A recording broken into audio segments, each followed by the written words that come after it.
everybody. So I want to talk about, should you use all of your ex's tricks and mind games back against them? In other words, fight fire with fire. If you've got a narcissistic ex and they've got all their terrible tactics and all that other crap, should you subject them back to the way that they treat you? The answer is no, hell no, not in the least, because that gives them exactly what they want, and it just fires them up even more, right? So I've talked in other videos, if you're dealing with someone who's a narcissist or a cluster B type personality, they are high conflict, meaning they thrive on conflict. In other words, the fight is what makes them feel alive, right?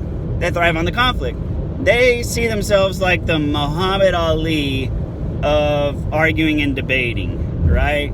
Float like a butterfly, sting like a bee. And think about boxing for a minute. I'm not a sports guy, I don't watch sports, but I know enough about boxing that when you got two dudes in a ring swinging on each other and fighting and punching, they are in the zone. They do not care about anything except for beating down the opponent in front of them. And that is a very, very powerful analogy, and I want you to think about this for a second, because they do not care about anything else going on around them. They only care about beating down their opponent, and that is you, right? So you got to think about this a second, right? They thrive on conflict. They see themselves as some sort of nimbly-bimbly debater / arguer.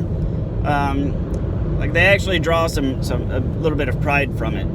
You know, like, I can debate anything. Yeah, you know, I'm a skilled debater. You know, and one of the things that people aspire to do in debates is to successfully defend the unpopular position, right? Because it's a greater thrill. But the thing is, all right, in a fight, they want the fight, right? And there's no better way to start a fight than to come up with some false accusation or to get a fact wrong or to get something mixed up. They don't care. They want the fight.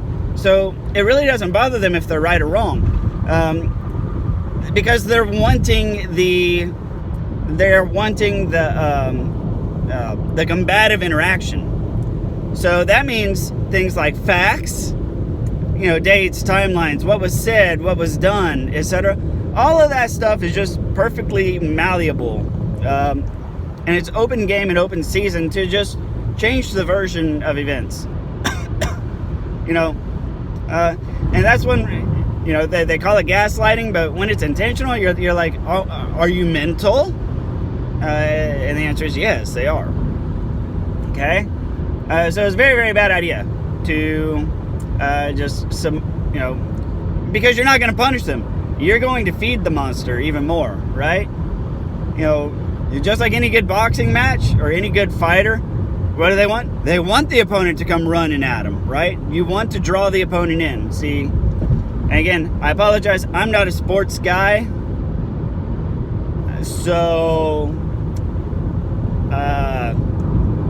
this probably bears some correction because I'm probably going to get this wrong, right? In a fight, you know, you want to, like as a fighter, you want to have some measure of control over drawing your opponent in, draw them in, and landing a solid punch, right? You want to draw them in, land a solid punch. At the same time, you do not want to get drawn in either. You want to get close enough to deliver a solid punch, right? So they're trying to draw you in, you're trying to draw them in, you're trying to play defense, they're trying to play defense. So it's a lot of this simultaneous offense and defense working together, right? And that's what conflict seekers do on an emotional level, on a conversational level, right? Now, what do you ever notice the one thing boxers don't do? Boxers don't really talk to each other while a fight's going on, right? They don't say, dude, you gave me an uppercut in round 3, so this time I'm gonna do my best to land an uppercut back at you, right? They're not gonna say, dude, you've been hitting me way too much. You need to back off, all right? Because you're going crazy. No, that doesn't work, does it? Right? You can't do that. You can't say that to somebody who's in a fight, because they're in a fight, and it doesn't matter, right? It doesn't matter. It doesn't matter. It doesn't matter what you say. It doesn't, except for saying things that perpetuate the fight, that ignite conflict. Those statements matter because that's what you're going to get, right? There's nothing you can say that they're not going to use towards starting conflict. Oh my God. I'm on the road, so I'm traveling through some majorly foreign air, and it's killing me. Put my car in recirculation. Oh my good God. Okay. See, I live in a big city, and I'm driving through the country right now, so I'm not used to breathing pollen and microbes and small microscopic living organisms in my lungs. I live in Houston, where the smog and carbon dioxide literally has killed everything in the air and is slowly working on the people living there. So, but I digress. There's nothing you can say that's going to stop conflict. There really isn't. And as much as once you're in the boxing ring, there's really nothing one boxer can say to the other that's going to change things, right? Except to, just little mind games. Like, ooh yeah, girl, hit harder. It's like, actually, I'm not a girl, I'm a man. I'm a boxer, right? No, you don't really see that at all, ever, right? That's why all the jib jab and all the shit talking is done in the very beginning, right? Because they don't really do that during the fight that I know of. I've watched like maybe 1.5 boxing matches. So, to sum this up, right?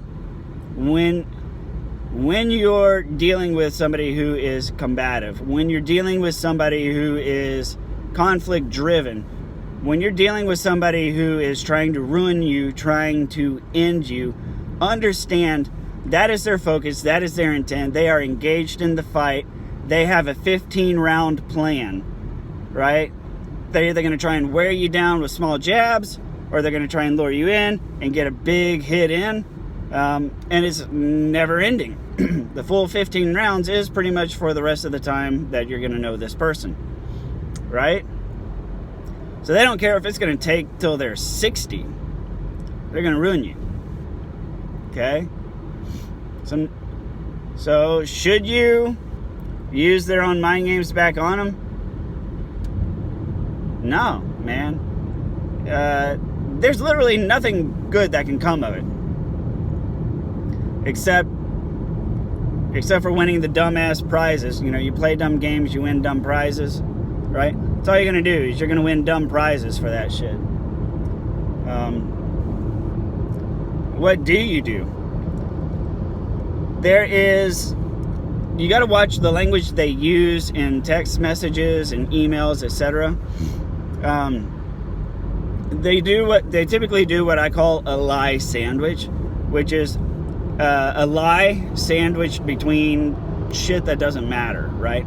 So they start off with a preamble to the lie itself, and then usually some sort of insult or some sort of conjecture or something to start an argument, and something to end on that's completely different from the lie. So they have the preamble to the lie, they have the lie, and then they have the redirect at the end, so that you don't engage them on the actual lie, right? Then when you get in the back and forth with them, Understand that every little paragraph, every little word that they write, it's another little jab. It's another little punch. It's another little strike. And that's all you're going to get from them. They're not interested in making conversation. They're not interested in talking. They're just using words to punch and fight. And that's it. You'll never get anything else. The only time you get something that even remotely resembles humanity is a tactic to lure you in and deliver a big punch. Especially around holidays. Oh my God, holidays are the best time to do it. Most especially when there's children involved, and that's particularly ugly. Yeah, that's what you're dealing with. You're in a boxing match. Facts don't matter. Words don't matter. Talking doesn't matter. All they want to do is end you. And I'm in this video because I can't talk. Dieball, Texas, do something about your air. Shit. Thanks very much. Like, comment, or share. I'll see you on the next video.